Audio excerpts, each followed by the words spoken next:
Hey, beautiful souls, welcome back to Soul Stories. Tell us in the comments where you're watching from, and don't forget to subscribe to join our family. Stay with us, because a new love story is about to begin. The harbor wind carried the scent of coal smoke and salt as the steamship docked at Liverpool's crowded port in the autumn of 1852. Cecilia Blackwood stood at the railing with one gloved hand pressed against the weathered wood and the other resting on the shoulder of a small boy who watched the approaching shore with solemn gray eyes. 6 years had passed since she had stood on English soil. 6 years since the gates of Thornfield Hall had closed behind her, like the doors of a crypt, sealing away everything she had ever loved or hoped for. Now she was returning, not as a penitent seeking forgiveness, but as a mother claiming what was rightfully her son's. The boy William tugged at her sleeve. His dark hair fell across his forehead in waves that reminded her painfully of another face, another time. "Mama, is England always so gray?" he asked. And Cecilia almost laughed at the question because yes, England was gray, had always been gray to her, even when she had foolishly believed she could find happiness within its rigid society. "Sometimes the sun shines, darling," she said softly, though she wondered if she still believed it. She had been Cecilia Martin before her marriage, the daughter of a country physician with more education than fortune and more spirit than was considered proper for a young woman of her modest station. When Lord Adrian Blackwood, heir to the Earl of Thornfield, had noticed her at a county assembly and begun paying court, the entire village had been scandalized. His mother, the formidable Dowager Countess Helena, had been apoplectic, but Adrian had been stubborn in those days, convinced that he loved Cecilia enough to weather any storm, and they had married in a quiet ceremony at her father's church. For 4 months, Cecilia had been happy, deliriously, impossibly happy. Adrian had been kind and attentive, protective against his mother's barbed comments and cutting glances. He had held her hand during dinner parties where the other guests whispered behind their fans. He had read poetry to her in the library at night, and spoken of all the changes he would make when he became Earl, how they would modernize the estate, how their children would grow up knowing that love mattered more than lineage. Then she had discovered she was carrying his child and everything had changed. The Dowager Countess had descended upon her like a winter storm. "You've done it deliberately," Helena had accused, her voice cold as marble. "Trapped him with your common wiles, ensured he can never escape you now." Cecilia had protested, had wept, had begged Adrian to defend her, but he had grown distant. His mother's whispers had found fertile ground in his doubts, watering seeds of insecurity that Cecilia hadn't known existed. He began spending more time in London, leaving her alone at Thornfield with only Helena's contempt for company. The letters had stopped first, then the excuses for his absence grew thinner until they disappeared entirely. When Cecilia was 7 months pregnant, Helena had summoned her to the drawing room and presented her with documents already signed by Adrian, an annulment on grounds of fraud, claiming Cecilia had deceived him about her virtue before marriage, a one-way passage to America, a small sum of money that would run out within a year if she was careful. "My son has realized his mistake," Helena had said, satisfaction dripping from every word. "You will leave quietly, or you will leave with nothing. The choice is yours." Cecilia had searched for Adrian for 3 desperate days, but he was nowhere to be found. The servants, once friendly, now avoided her eyes. Her letters to him went unanswered. In the end, broken and alone, she had accepted the passage and the pittance, had packed her single trunk, and had left England carrying the weight of her unborn child and the shattered remains of her heart. William had been born in a cramped Boston boarding house, with only a hired nurse to attend her. He had arrived screaming into a world that had already rejected him, and Cecilia had held his tiny body and sworn that she would give him everything she herself had been denied.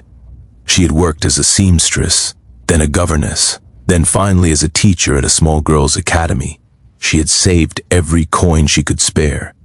She had learned that she was stronger than she had ever imagined, that the girl who had once believed love alone could conquer all had been a fool, but the woman who had emerged from that crucible was made of iron and will. Now, she had returned because 3 months ago, a letter had found her. The old Earl had died, making Adrian the new Earl of Thornfield. More importantly, Helena had also passed, taking her venom to the grave, and the solicitor who had written to Cecilia, a man named Hartley who had apparently harbored guilt for his role in her exile, had included a devastating truth. Adrian had never signed those annulment papers. Helena had forged his signature. Cecilia was still legally and irrefutably the Countess of Thornfield. William was the legitimate heir. The carriage she hired at the port rattled through the countryside toward Thornfield, and with every mile, Cecilia felt the past pressing closer.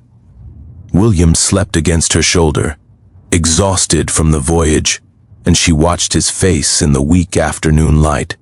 He had Adrian's chin, Adrian's way of frowning slightly when deep in thought, but his determination, his quiet strength, that was all hers. She had made sure of it. Thornfield Hall emerged from the mist like a ghost of her former life. The stone facade was unchanged, the ivy still climbing the walls, the windows still reflecting the gray sky with cold indifference. Cecilia's heart hammered against her ribs, but she kept her expression calm as the carriage rolled to a stop before the main entrance. She would not show fear, she would not show weakness. Those were luxuries she had abandoned in a Boston boarding house 6 years ago. The butler who answered her knock was new, a man she didn't recognize. He took in her modest traveling dress, her tired face, the small boy clutching her hand, and prepared to direct her to the servants' entrance.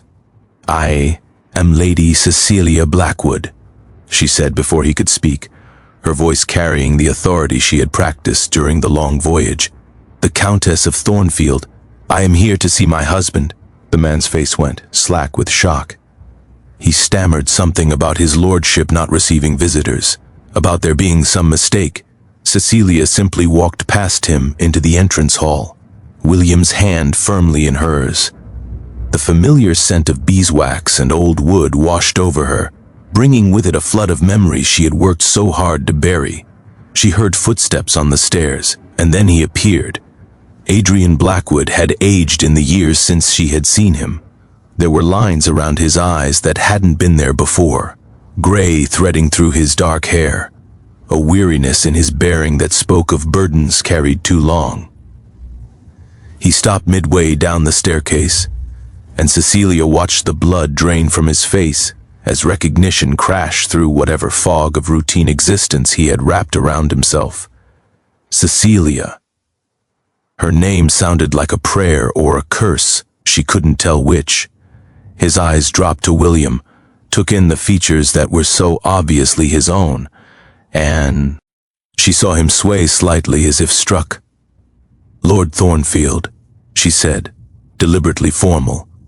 "Or should I call you Adrian, as befits a wife addressing her husband? You do remember that we are married, do you not, despite your mother's best efforts to make it otherwise?" I thought. He couldn't seem to form complete sentences. "They told me you left, that you wanted what I wanted," Cecilia interrupted, her voice steady as stone, "was a husband who would fight for me. What I got was a coward who hid in London while his mother destroyed my life and stole my child's birthright." She drew William closer. "This is your son Adrian. His name is William. He is 5 years old. He has never known his father because his father allowed his grandmother to exile them both from their home." Adrian descended the remaining stairs slowly, his eyes never leaving William's face. The boy stared back with the fearless curiosity of childhood. "Are you really my papa?" he asked. "Mama has a picture of you in her locket. You look older now." Something cracked in Adrian's expression. He dropped to his knees in front of the boy, putting himself at eye level. "I am," he whispered. I am your papa. And I am so sorry. God, I am so sorry that I wasn't there. Mama says sorry is just a word, William informed him solemnly. She says, what matters is what you do. Your mama is very wise. Adrian's voice was thick. He looked up at Cecilia, and she saw tears in his eyes. I didn't know. Cecilia, I swear to you on everything I hold sacred, I didn't know. Mother told me you had asked to leave, that you regretted the marriage, that you didn't want. He couldn't continue. Didn't want what? Cecilia demanded. To be your wife? To bear your child? To build the life you promised me? She shook her head. Your mother lied, Adrian. She forged your signature on annulment papers. She paid my father to lie about my whereabouts. She constructed an elaborate web of deceit, and you, her voice finally cracked. You were so willing to believe I had simply stopped loving you. I was a fool. Adrian rose, his hands hanging helplessly at his sides. A weak, credulous fool who let his mother poison everything good in his life because he was too afraid to stand against her. I have no defense, Cecilia. No excuse. Only the truth. I spent 6 years believing you had chosen to leave, and every single day of those years, I wished I had died instead of losing you. The words should have meant nothing, should have been too little, too late. But Cecilia saw the devastation in his face, heard the genuine anguish in his voice, and remembered the man she had once loved. He was still there, buried beneath the guilt and the grief. The question was whether that man was worth excavating from the ruins his mother had made of their lives.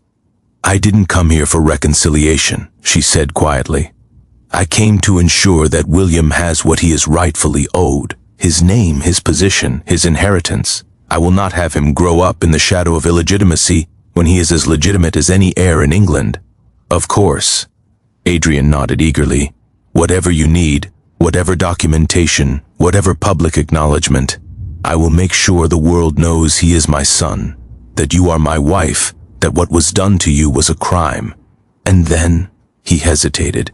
And then, I hope you will stay, not as my wife, not in any way you don't choose, but here at Thornfield, where William can know his heritage, where I can try, if you'll let me, to be some version of the father he deserves. Cecilia looked at her son, who had wandered to examine a suit of armor displayed in the corner of the hall.